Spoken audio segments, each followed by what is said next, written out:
Ribuan rumah di Legok, Kecamatan Danau Sipin, Kota Jambi kembali terendam banjir. Harga cabai merah di pasar tradisional dalam Kabupaten Sarolangun kembali naik.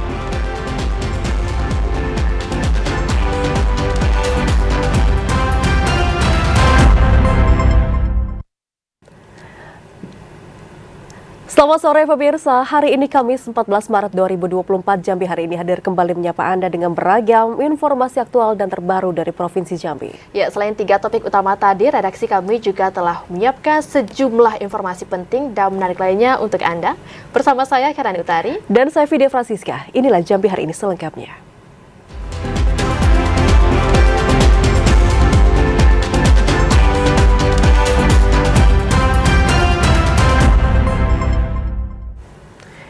Pemirsa, saat ini Jalan Nasional Kerinci menuju ke Sumatera Barat kembali tertimbun material longsor.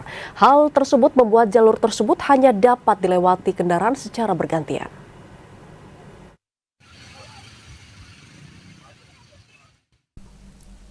Jalan lintas nasional Kerinci menuju Sumatera Barat kembali tertimbun longsor, tepatnya berada di Desa Siulak Deras, Kecamatan Gunung Kerinci, Kabupaten Kerinci. Pasir bercampur bebatuan hampir menutupi badan jalan, sehingga membuat arus lalu lintas menjadi terganggu. Namun kendaraan roda 4 dan 2 masih dapat melintas secara bergantian. Agar tidak terjadi kemacetan, warga sempat mencoba menyingkirkan material longsor dengan menggunakan alat seadanya. Bahkan terdapat 1 unit dump truck terperosok di lokasi longsor akibat salah jalur.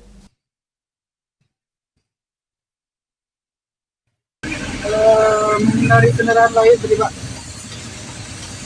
ini kan bunga tadi kami ambil kanan kan, sebelah ada mobil juga. Warga berharap material longsor tersebut dapat disingkirkan sehingga tidak mengganggu arus lalu lintas. Iluan, TVRI Jambi melaporkan. Sementara itu, saudara, 2.000 rumah di Kelurahan Legok, Kecamatan Danau Sipin, Kota Jambi kembali terdampak banjir. Hal itu disebabkan kembali meluapnya air Sungai Batanghari akibat intensitas hujan yang masih tinggi.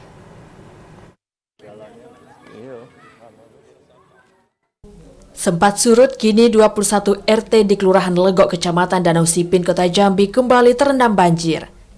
Kurang lebih sekitar 2.000 rumah warga di kawasan tersebut terdampak banjir akibat meluapnya Sungai Batanghari.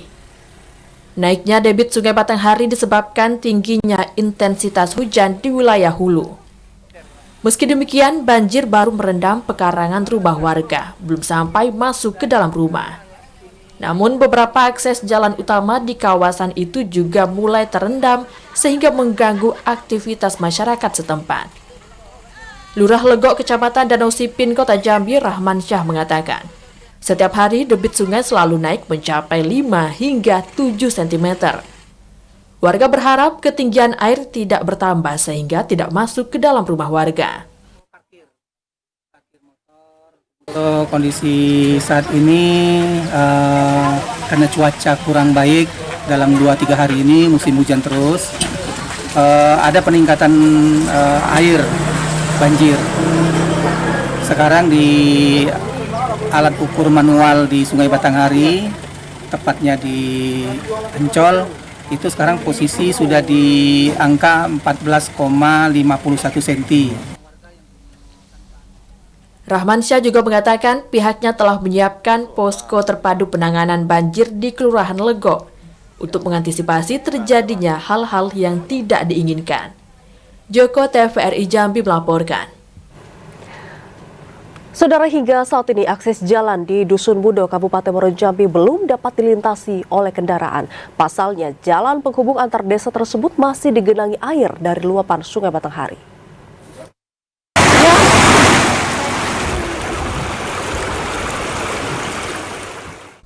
Jalan penghubung di Desa Dusun Budo, Kecamatan Taman Rajo, Kabupaten Muaro Jambi hingga kini masih terputus karena tergenang air. Bencana banjir yang menggenangi jalan tersebut sudah terjadi sejak 3 bulan terakhir dengan ketinggian air sekitar 40 cm. Bencana banjir tidak hanya merendam jalan, namun juga menyebabkan jalan menjadi rusak. Akses jalan poros kabupaten yang tidak dapat dilintasi kendaraan motor maupun mobil hingga kini belum ada tanda-tanda akan dilakukan perbaikan jalan secara permanen oleh pemerintah. Kondisi ini membuat masyarakat di 3 desa hingga kini masih terisolir, yakni Desa Dusun Mudo, Sekumbung, dan Desa Rukang. Banyak, Pak. Ini 1, 2. Sebelah jembatan tuh ada 1 lagi, 3 sebelah jembatan yang lebar. Oh, sana Pak ya? Iya, hampir 30 meteran itu yang tenggelam jalannya itu kan. Tidak bisa lewat Pak ya? Nggak bisa, motor nggak bisa, mobil nggak bisa. Jalan yang terputus akibat bencana banjir ini merupakan akses jalur darat satu-satunya yang menghubungkan antar desa di Kecamatan Taman Rajo. Untuk beraktivitas menuju antar desa, masyarakat setempat hingga kini masih menyewa jasa ketek perahu. Azam Afnan, TVRI Jambi melaporkan. Banjir yang merendam rumah warga di Kecamatan Danau Sipin, Kota Jambi tak kunjung surut. Kurang lebih saudara 3 bulan warga terdampak banjir dan mengeluhkan besarnya biaya yang dikeluarkan.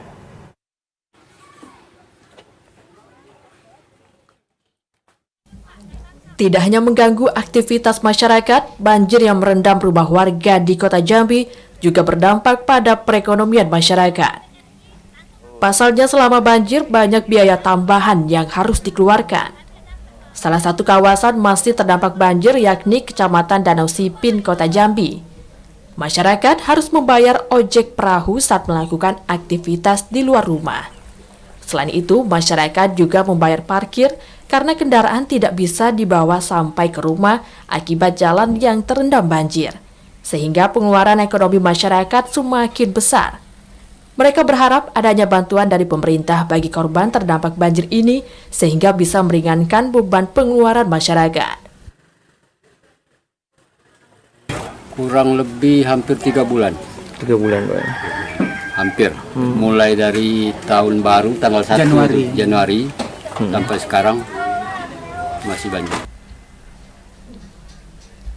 Kurang lebih 3 bulan banjir yang merendam rumah warga tak kunjung surut. Hal ini disebabkan meluapnya Sungai Batanghari karena tingginya intensitas hujan.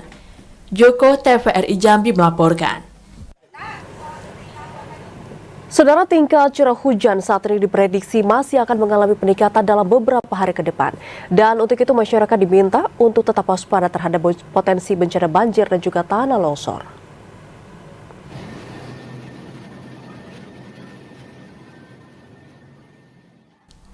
Badan Meteorologi, Klimatologi, dan Geofisika memprediksi Provinsi Jambi masih akan dilanda hujan dengan intensitas sedang hingga lebat disertai petir dan angin kencang.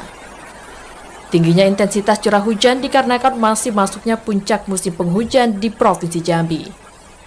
Kepala BMKG Provinsi Jambi, Ibnu Sulistiono mengatakan, akibat adanya aktivitas Mother Julian Oscillation yang aktif di Samudra Hindia bagian timur dan wilayah Indonesia bagian barat hingga dasarian 2 di bulan Maret, membuat adanya potensi peningkatan awan penghujan di beberapa wilayah Indonesia, serta potensi adanya pertemuan massa udara dari wilayah Sumatera, Jawa sampai dengan Nusa Tenggara, membuat Provinsi Jambi masih berpotensi turun hujan hingga beberapa pekan ke depan. Hujan ini berpotensi akan terjadi pada pagi, siang, sore hingga malam hari. Masyarakat diimbau untuk tetap waspada terhadap potensi bencana alam seperti tanah longsor, banjir, pohon tumbang, hingga potensi petir dan angin kencang. Asyar, TVRI Jambi melaporkan. Beralih ke Kabupaten Muaro Jambi, saudara, tidak dapat lagi bercocok tanam karena lahan pertanian tergenang air luapan Sungai Batanghari. Para petani di Desa Teluk Jambu kini beralih mata pencarian sebagai pencari ikan.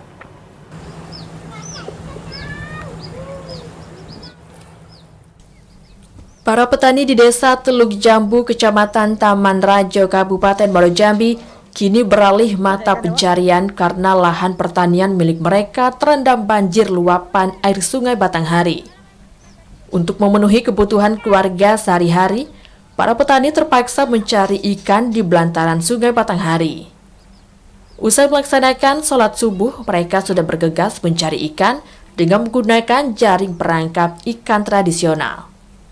Salah seorang warga, Hendra, mengatakan Meski dalam satu hari mampu menghasilkan 30 hingga 40 kg ikan dengan jenis ikan yang bervariasi seperti lambak dan ikan seluak. Namun, Hendra mengaku kesulitan dalam memasarkan hasil tangkapan ikan karena rendahnya daya beli masyarakat. Banyak yang cari ikan, yang biasanya bertani, sekarang tidak bisa lagi bertani, lahan banjir, beralih mencari ikan. Jualnya berapa, Pak? Sekarang antara 5.000, 4.000 sekilo. Harapan kami ya, ayo cepat surut, Pak. Yo, kalau ngandalkan ikan nih, Pak, payah, Pak. Warga setempat berharap air segera surut sehingga dapat kembali bekerja seperti biasa, yakni bertani padi dan sayur mayur.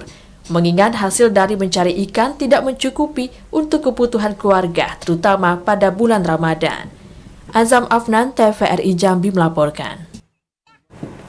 Saudara Gubernur Jambi mengevaluasi uji coba jalan umum untuk angkutan batubara. Informasi selengkapnya akan kami hadirkan usai jeda, tetaplah bersama Jambi hari ini.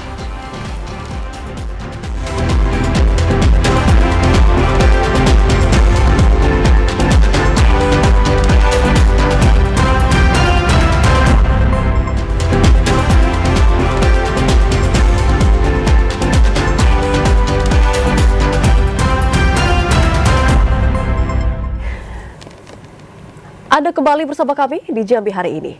Saudara, harga cabai merah di pasar tradisional di Kabupaten Sarolangun saat ini kembali naik, bahkan sudah mencapai Rp90.000. Sementara untuk harga cabai rawit di harga Rp65.000 per kilogramnya. Meski sempat mengalami penurunan harga di kisaran Rp60.000 per kilogram, satu pekan sebelum memasuki bulan suci Ramadan. Kini harga cabai merah kembali mengalami lonjakan harga cukup tinggi, yakni Rp90.000 per kilogram. Salah seorang pedagang sembako di Pasar Atas Sarolangun, Firdaus, mengatakan kenaikan harga cabai merah disebabkan beberapa faktor. Salah satunya akibat minimnya pasokan yang masuk ke pasaran sehingga tidak seimbang dengan permintaan, kebutuhan serta konsumsi masyarakat yang cukup tinggi di bulan Ramadan. Selain itu, cuaca ekstrim yang terjadi di sentra produksi cabai belakangan ini sangat memengaruhi hasil cabai di tingkat petani, apalagi pasokan cabai di Sarolangun dari luar daerah. Kenaikan harga cabai merah ini terjadi di awal Ramadan, dan untuk saat ini pedagang tidak berani menyediakan stok cabai dengan jumlah banyak. Hari ini, Bang? Hari itu cabai ada yang 85 habis. Cabai apa tuh? Cabai merah. Hah? Cabai merah. Naik kapan? Naik dari 2 hari ini. Kalau cabai rawit itu? Cabai rawit 60 65. 65. Yang lainnya? Yang lain bawang ada. Sementara untuk kebutuhan pokok lainnya seperti bawang merah masih bertahan di harga Rp34.000 per kilogram dan bawang putih Rp36.000 per kilogram. Harga kedua komoditas ini sudah naik satu pekan sebelum puasa Ramadan. Edi Kusnadi, TVRI Jambi melaporkan. Sejumlah harga bahan pokok di pasar tradisional Segatimoro Jambi kini kembali mengalami kenaikan. Kenaikan yang signifikan terjadi pada komoditas cabai yang mencapai 20%. Memasuki awal bulan Ramadan 1445 Hijriah, harga bahan pokok hasil pertanian kembali mengalami kenaikan. Seperti di pasar tradisional Segatimoro Jambi, untuk harga cabai merah semula dijual Rp70.000, kini naik menjadi Rp90.000 per kilogram. Kenaikan harga juga terjadi pada cabai rawit dari Rp40.000, kini dijual Rp60.000 per kilogram. Tingginya harga dikarenakan ketersediaan yang berkurang dari pengepul. Sebelum adanya kenaikan harga, penjual mendapatkan stok mencapai 80 kg. Namun saat ini hanya menerima 30 kg cabai baik dari pengepul di Kota Jambi dan Muaro Jambi. Kurangnya stok ini diduga faktor bencana alam yang tengah melanda wilayah produksi cabai.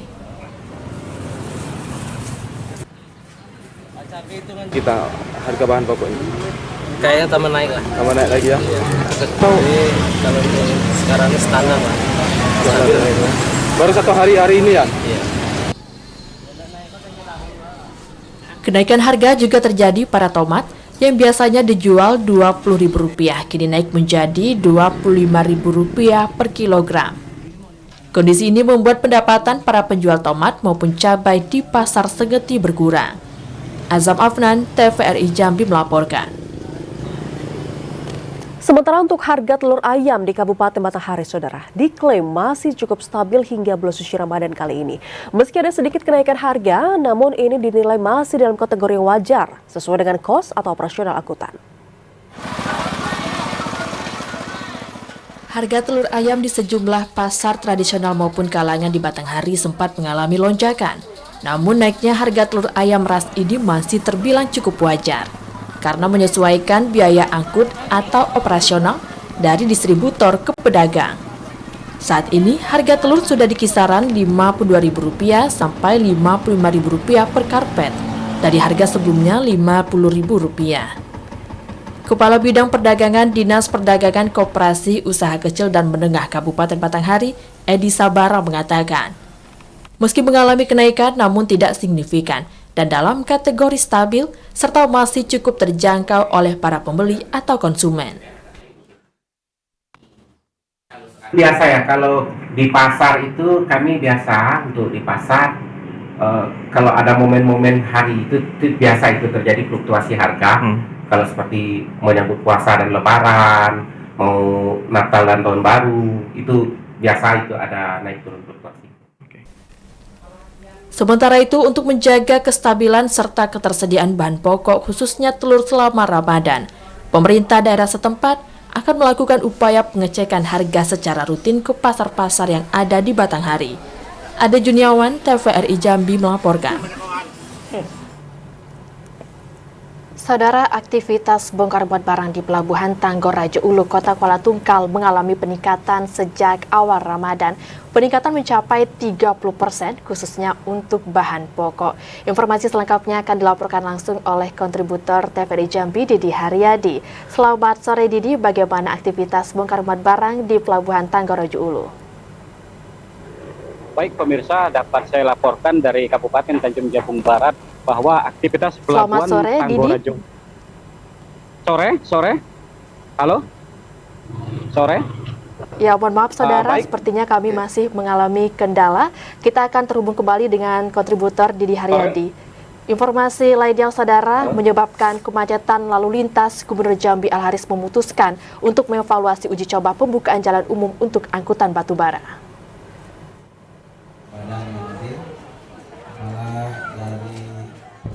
Menjadi penyebab kemacetan yang dikeluhkan masyarakat, Gubernur Jambi Al-Haris memutuskan untuk mengevaluasi uji coba pembukaan jalanan umum untuk angkutan batubara yang sudah dilakukan sejak 4 Maret lalu.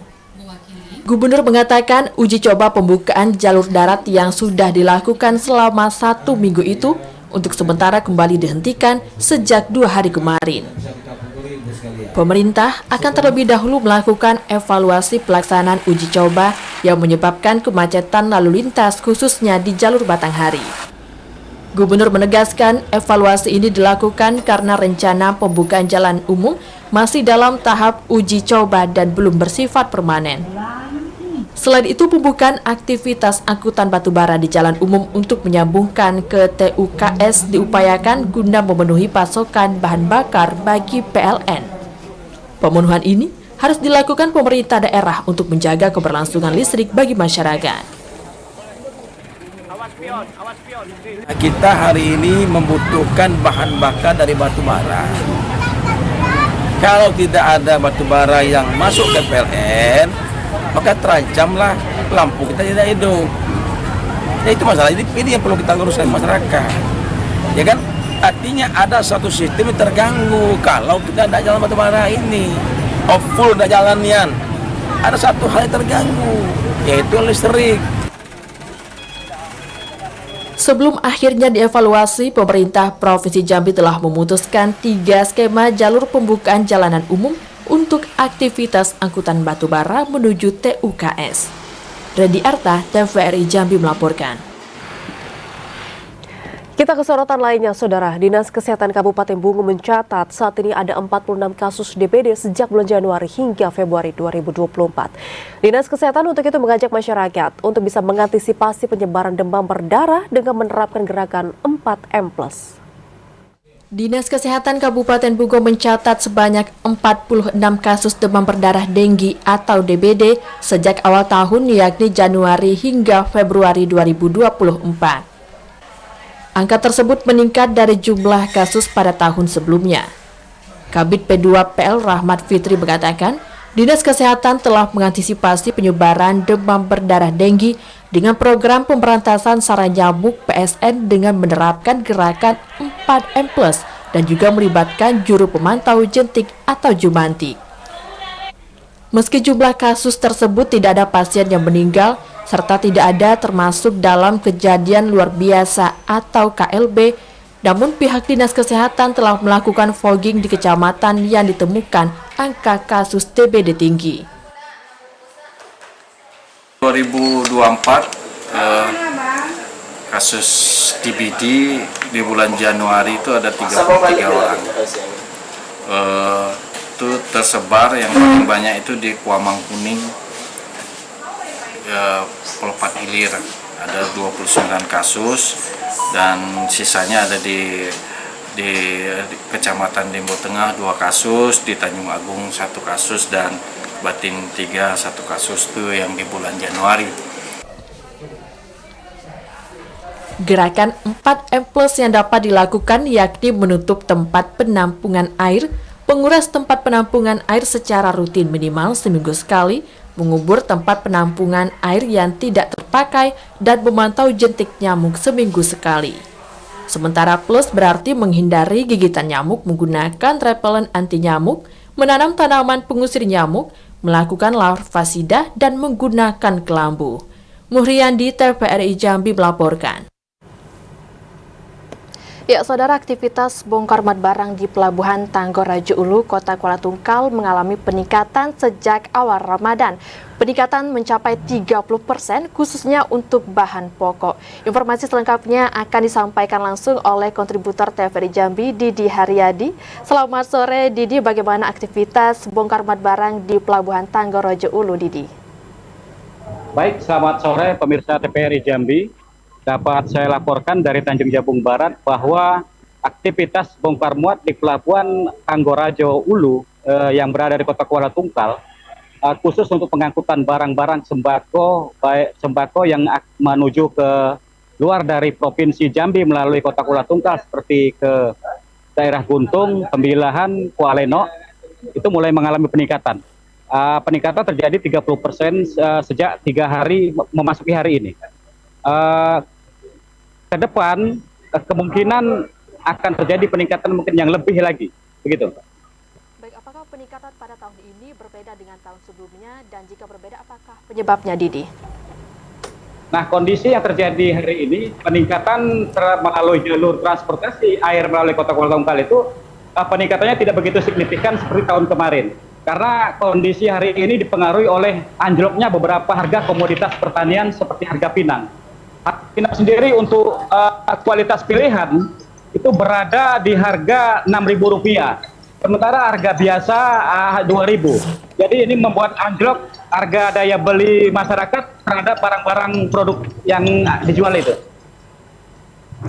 Baik, Didi melaporkan langsung dari Pelabuhan Tanggorajo Ulu. Terima kasih dan selamat bertugas kembali, Didi.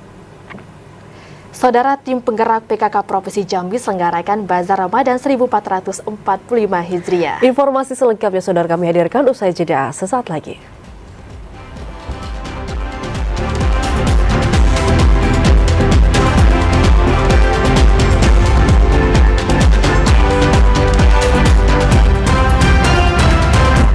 Anda kembali bersama kami di Jambi hari ini dalam segmen editorial.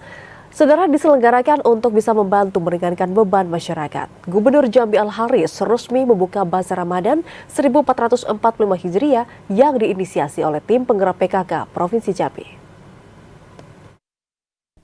Gubernur Jambi Al-Haris resmi membuka Bazar Ramadan 1445 Hijriah yang diselenggarakan Tim Penggerak Pemberdayaan dan Kesejahteraan Keluarga Provinsi Jambi tahun 2024. Gubernur mengatakan langkah tersebut sejalan dengan komitmen pemerintah untuk menjaga stabilitas harga bahan pokok saat Ramadan.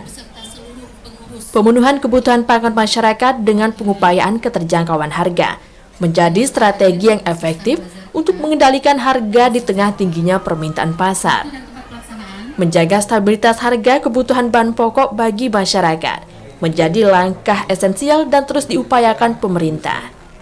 Kegiatan Bazar Ramadan ini menjadi langkah positif dalam mewujudkan kestabilan harga pangan saat Ramadan. Bazar murah Tim Penggerak PKK, di mana bazar ini digelar oleh Tim Penggerak PKK, tujuannya memberikan masyarakat subsidi barang-barang bahan pokok. Tapi hari ini ada yang beda juga, ada pakaian yang masih layak dipakai, ini juga diberikan pada hari ini oleh ibu-ibu. Ya.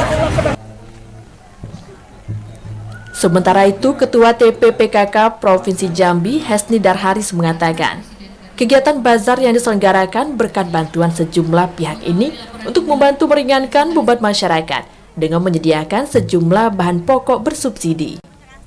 Penyelenggaraan bazar juga dilakukan untuk mendukung langkah pemerintah dalam upaya pengendalian harga dan inflasi.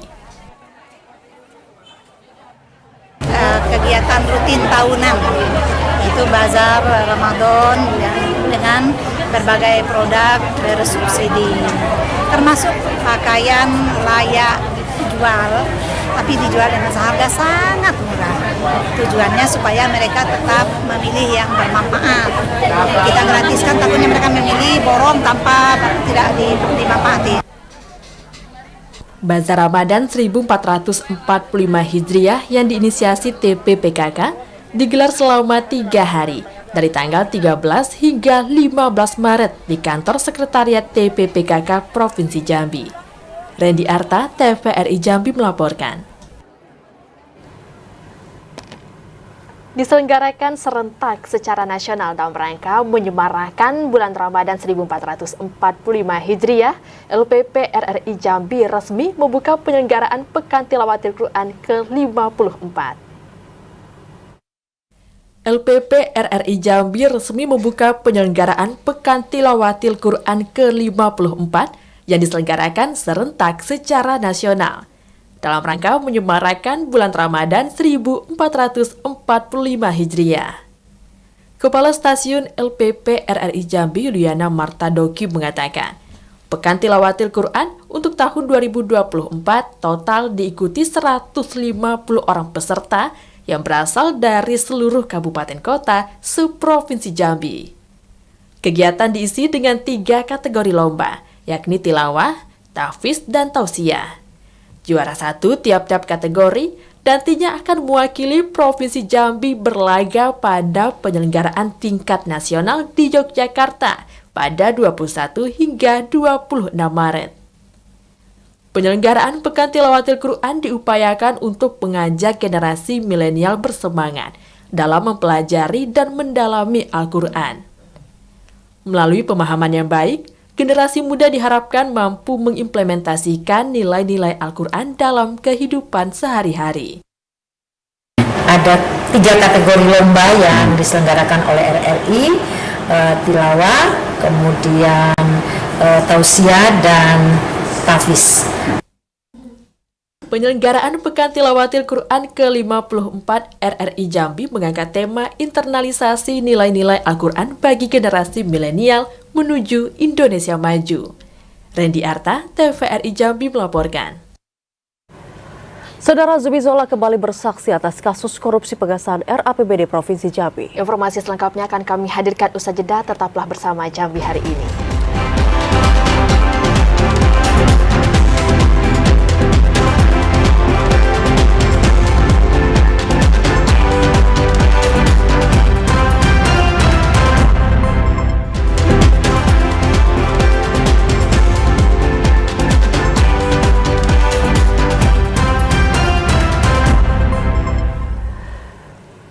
Anda kembali bersama kami di Jambi hari ini.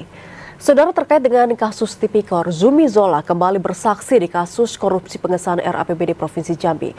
Mantan Gubernur Jambi tersebut dimintai keterangan terkait aliran dana suap ketok palu untuk terdakwa Rahima, Edmond, Beli Hairia, Luhut Silaban, Hairil, dan juga Mesra.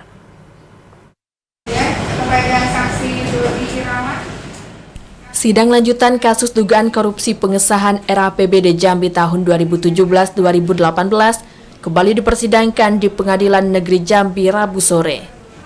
Pada sidang lanjutan kali ini, Jaksa KPK menghadirkan 8 orang saksi di dalam persidangan. Selain menghadirkan mantan Gubernur Jambi Zumi Zola, KPK turut menghadirkan mantan Kadis PUPR Dodi Irawan, mantan anggota DPRD Provinsi Jambi Kusnindar, Cekman, Kabid Bina Marga PUPR Provinsi Jambi Budi Nur Rahman, dan 3 orang dari pihak swasta, yakni Ferry Aswandi, Nasri, dan Cendi. Mereka dimintai keterangan terkait keterlibatan ke-6 orang terdakwa, yakni Rahima, Edmond, Meli Hairia, Luhut Silaban, Hairil, dan Mesran. Jaksa KPK Ridho mengatakan keterangan mereka untuk mempertanyakan aliran dana suap ketok palu kasus RAPBD Jambi dan pembagian kepada anggota dewan.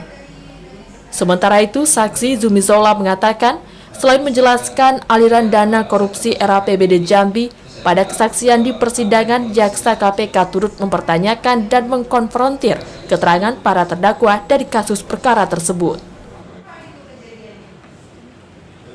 Yang dipanggil ini kan dari antara lain Dodi, mantan PUPR ketika kasus ini ya, kasus uang ketok palu, Zumi Zola, gubernur pada saat itu, kemudian Kusnindar yang menyerahkan uang ketok palu tahun anggaran 2017, APBD TA 2017. Ya, saksi hari ini pengembangan kasus ya, dakwanya para anggota DPRD, saya rasa itu sama seperti BAP sudah, dan juga putusan sudah inkrah sebetulnya begitu ya. Jadi saya hari ini dipanggil menjadi saksi, ya saya hadir di sini. Sidang akan kembali dilanjutkan pekan depan dengan agenda pemeriksaan saksi kembali. Pada perkara itu, para terdakwa dijerat dengan pasal Tipikor dan pasal gratifikasi, yakni pasal 11 dan pasal 5 Jungto 55. Asyar, TVRI Jambi melaporkan. Pernah terjerat kasus korupsi, mantan Gubernur Jambi Zumi Zola berharap anggota Dewan terpilih tidak terlibat korupsi. Dengan tidak melakukan tindak pidana korupsi, diharapkan Provinsi Jambi menjadi lebih baik.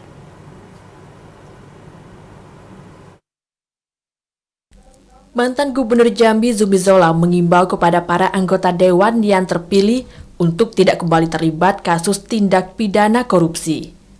Kasus korupsi yang sempat menjerat dirinya dan puluhan anggota Dewan tersebut diharapkan tidak terulang kembali, serta dapat menjadi pembelajaran yang berharga bagi para anggota Dewan yang terpilih.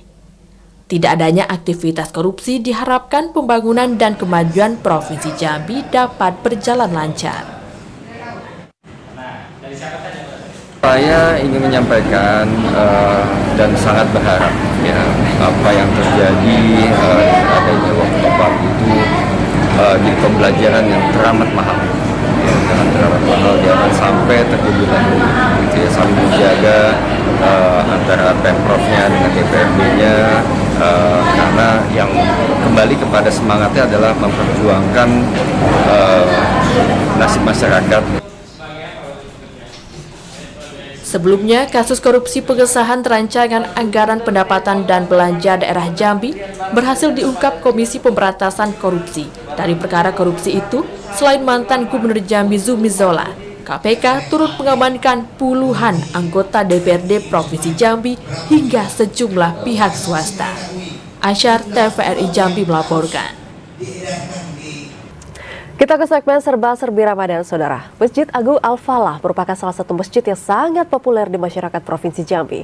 Masjid yang dibangun di tanah Kerajaan Jambi ini dikenal sebagai Masjid Seribu Tiang dan juga menjadi salah satu destinasi wisata religi di kota Jambi.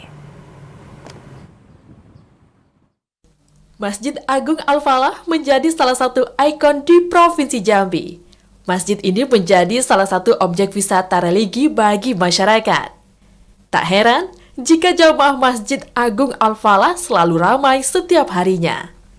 Dibangun sejak tahun 1971, Masjid Agung Al-Falah menjadi masjid terbesar di Sumatera pada zamannya. Masjid ini dibangun dengan pondasi cakar ayam yang didesain tahan gempa. Uniknya, masjid ini dikenal dengan sebutan 1000 tiang, padahal hanya memiliki 232 tiang saja. Tak heran jika Masjid Agung Al-Falah dijadikan tempat wisata religi bagi masyarakat dengan segala keunikannya. Ketua Harian Masjid Agung Al-Falah Jambi, Umar Yusuf, mengatakan, masjid ini dibangun di atas tanah Kerajaan Jambi. Bahkan sempat direbut oleh Belanda pada masa penjajahan. Namun setelah Sultan Taha Saifuddin menjadi Raja Jambi, tanah ini kembali diambil dari Belanda. Nah, sejarah 1000 tiang itu pada saat Gus Dur jadi presiden, dia ke Jambi. Begitu naik tangga di depan dia nengok, apa sih ini besar ini. Ini masjid 1000 tiang. Jadi terkenal sampai hari ini di mana-mana masih 1000 tiang. Tiangnya itu cuma 232 gitu. Masjid Agung Al-Falah dibangun dengan 3 tahap yang memakan waktu selama 9 tahun. Kemudian pada tahun 1980 diresmikan langsung oleh Presiden Republik Indonesia Soeharto. Joko, TVRI Jambi melaporkan. Saudara, Pasar Mambo atau Pasar Beduk di Kota Sungai Penuh kembali hadir pada bulan Ramadan 1445 Hijriah. Pasar Mambo ini hanya terdapat pada saat bulan Ramadan dan sudah menjadi tradisi masyarakat. Seperti di daerah lainnya, dalam rangka menyambut bulan suci Ramadan, digelar Pasar Beduk yang menjual berbagai macam jenis makanan dan minuman untuk berbuka puasa. Di Kota Sungai Penuh, Pasar Beduk disebut dengan Pasar Mambo. Di sini, para pelaku usaha kecil menengah dapat menjajakan dagangannya. Di antara menu yang paling banyak dijajakan ialah jenis makanan tradisional seperti lemang golek, aneka gorengan, dan takjil. Wali Kota Sungai Penuh Ahmadi Zubir mengatakan, selain dapat menciptakan perputaran ekonomi, Pasar Mambo tersebut juga merupakan sarana bagi warga untuk saling bersilaturahmi. Bahwa ini adalah Pasar Mambo. Hal ini perlu diketahui bahwa ini merupakan suatu tradisi daripada masyarakat kita sejak dari dulu. Setiap adanya bulan Ramadan itu selalu masyarakat kita menjajakan hasil karya UMKM-nya. Keberadaan Pasar Mambo membuat wilayah Kota Sungai Penuh selalu ramai dikunjungi warga saat sore hari. Selain banyaknya pilihan menu berbuka yang disediakan, harga yang terjangkau juga merupakan salah satu alasan warga berbelanja di sini. Ilwan, TVRI Jambi melaporkan. Sementara itu, saudara, takjil merupakan hidangan pelengkap berbuka puasa yang biasanya diburu oleh masyarakat. Nah, salah satu takjil yang diminati masyarakat adalah kue pukis. Selain manis rasanya, kue ini juga memiliki tekstur yang empuk dan juga lembut ketika disantap.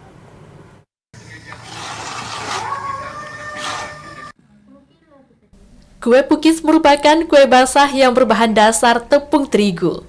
Pada proses pembuatan kue pukis membutuhkan ragi untuk membuat adonan mengembang sempurna. Kue pukis memiliki warna yang khas, yakni kuning di bagian atas dan berwarna kecoklatan di bagian bawah.